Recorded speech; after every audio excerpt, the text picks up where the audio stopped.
everybody. This is Jesse here with Ron. You can't see me, but you can see Ron, and that's what's important. That depends on who you ask. I can tell you they a whole lot better look at you than me. I don't know, Ron. At any rate, so we are here recording another Ask Ron session. And we have got a couple of great questions here we want to go ahead and get started with from Fernando Diaz from Connecticut. Okay. All right, his first question. I have a seller finance purchase from a motivated seller. I am making the property subject to, but his attorney wants to keep the deed in escrow until the loan is paid off, sold, or refinanced. Can you explain the pros and cons of this option?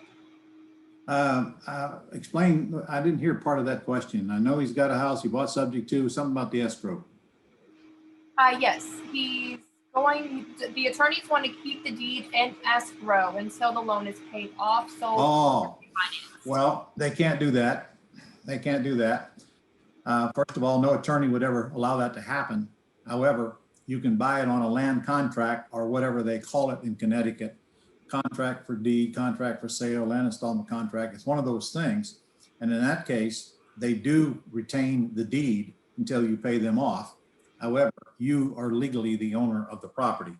So if they're going to insist on that, then that's the way you should buy. And I wished I could tell you which one of those things you use in Connecticut, but it sure wouldn't be hard for you to find out. You should find out what they call it before you try to discuss it with the seller. And in fact, it'd be a good idea for you to have a conversation with your closing attorney. And if you don't have one, it's a good time to find one, and let them know you got a seller that wants to do that. And now you can tell the seller, if you wish to call my attorney and let him explain this to you, he's given me permission to allow you to do that. Got it. Thank you.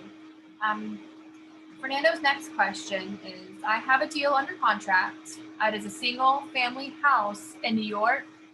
The ARV is 250, purchase price is 100, and the repairs are 60. Okay. One of the critical repairs that need to be done right away is the structure.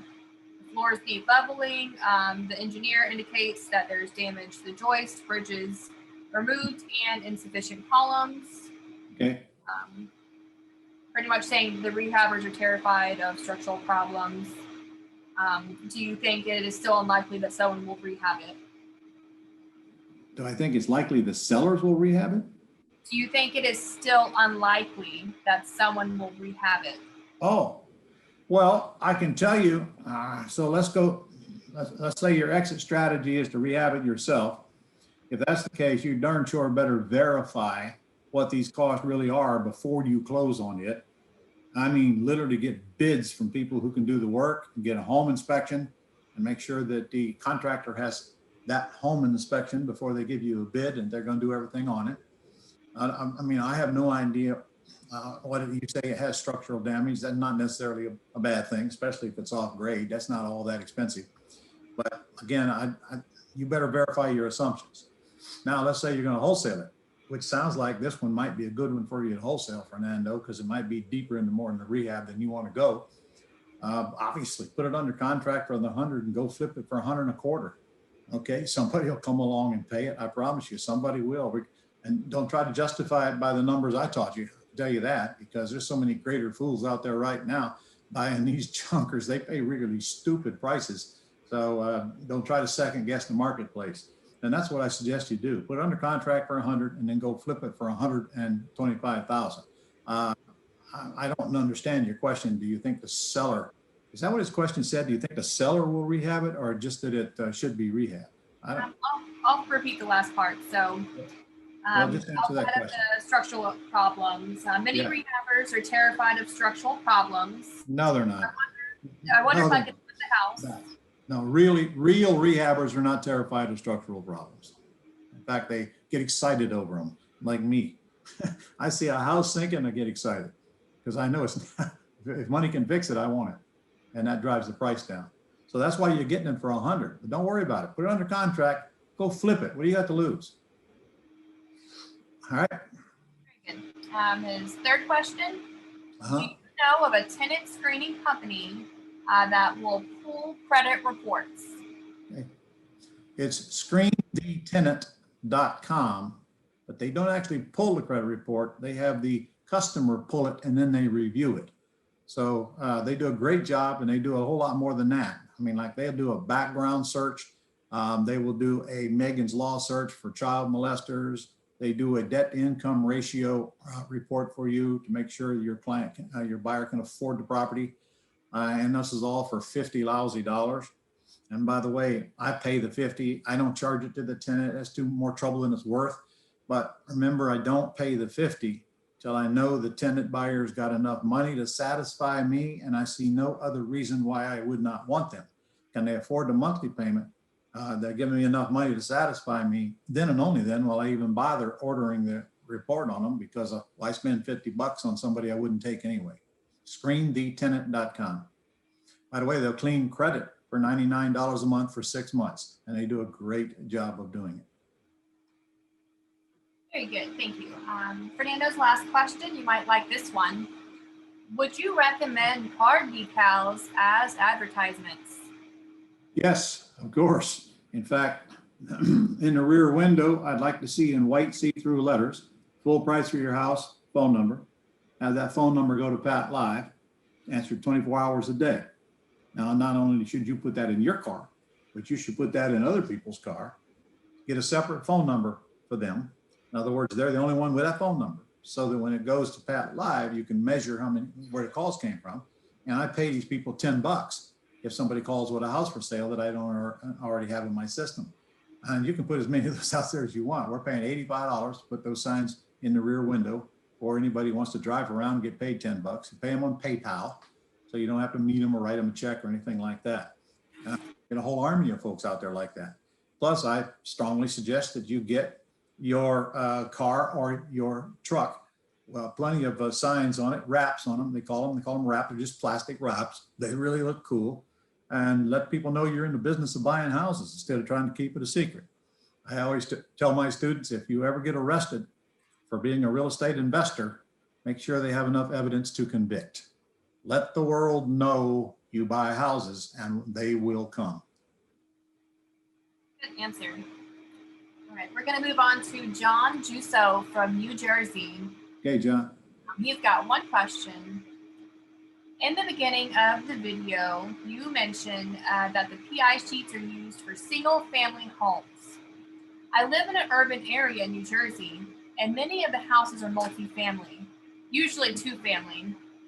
Is there a different form for those types of homes, or can I still use the standard PI sheet? The PI sheet is great. You just have to note at the bottom that it is a duplex, and I'd certainly want to know what the rents are and how many bedrooms and bath are in each unit. We get quite a few of those come through, but PI sheet is great for duplex. Just got whoever's filling it out has got to make those notes so we know it's a duplex. Of course, I guess you learn pretty soon, but I want to know as soon as I see the sheet that it's a duplex, because the exit strategy is a little different on duplex now, John.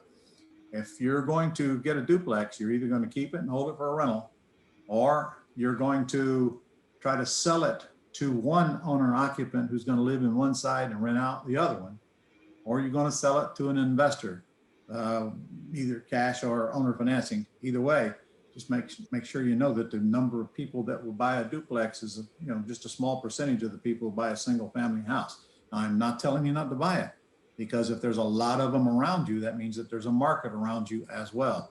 So I just want you to think through your exit strategy before you go in the entrance. That's all. I'd like to make sure that the rent way more than covers the payment and all the other costs going in, and then you can make a decision of the exit slowly. Take your time. I mean, what's the harm in sitting around collecting rent if you're getting positive cash flow out of it? And then sometime you decide to sell, you sell. In fact, if you hold it a year, it's long-term capital gains if you're going to sell it after the year. And also you might consider buying it. There's a thing called a solo 401k. We got lessons on that on the Gold Club. If you get one of those set up, which is easy to do, and you buy it in that solo 401k, then you won't be paying taxes on it at all when it sells. So go get educated on that if you're not already. We're not going to get into that right now. In fact, I have a podcast on thementorpodcast.com where I interviewed an expert on solo 401k. Go see if you can look that up as well, because I learned a lot from this guy when I interviewed him. And by the way, if you haven't been told by now, we're having a free 3-day summit on January the 20, 21, and 22. You'll probably register for that, but if you haven't, get registered right away, because I'm going to have a really kick-butt bunch of trainers on here, most of which you have never seen before. One guy alone does hundreds of wholesale deals a year, and another guy's got a whole new to us platform for finding sellers that you sit in your home and go on your computer and find any kind of seller in any kind of market and under any kind of conditions. And I'm telling you, I'm really excited about this. I can't wait to interview him. In fact, he's going to be on day 1. So go get signed up for this thing, and we'll get you a schedule. We're also going to be doing deals during it. So get your leads in. We'll see if we can't get you some kind of a deal during that 3-day period, because I have a deal structuring session every single day. Go do it now. I'll see you next week. All right. Thank you, Ron.